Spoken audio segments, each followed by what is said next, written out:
আবু হুরায়রা রাদিয়াল্লাহু আনহুর একটি বক্তব্য বর্ণিত আছে, যেখানে তিনি বলেন, পৃথিবীর মানুষের আকাশ যেমন নক্ষত্রমালা দিয়ে আলোকিত, জান্নাতবাসীদের আসমান তেমনিভাবে জিকিরকারীদের ঘরের আলোয় আলোকিত হবে। সুবহানাল্লাহ।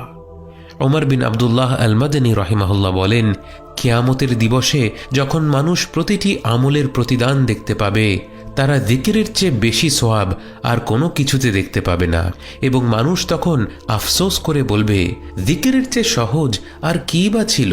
সত্যি ভেবে দেখুন, আর কোন আমল আছে যা আপনি শুয়ে বসে দাঁড়িয়ে চলাফেরার সময় কাজের ফাঁকে সব অবস্থায় করতে পারবেন?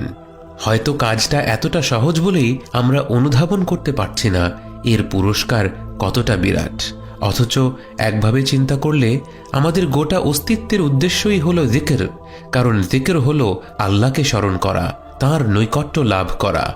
বান্দার জন্য তাঁর রবের নৈকট্য লাভের চেয়ে উত্তম কাজ আর কি হতে পারে? রমাদান মাসের শেষ প্রান্তে এসে আমরা যেন দৈনিক জিকিরের একটি অভ্যাস করে তুলতে পারি, যা আমরা রমাদানের পরেও চালিয়ে যাব, আমৃত্যু চালিয়ে যাব।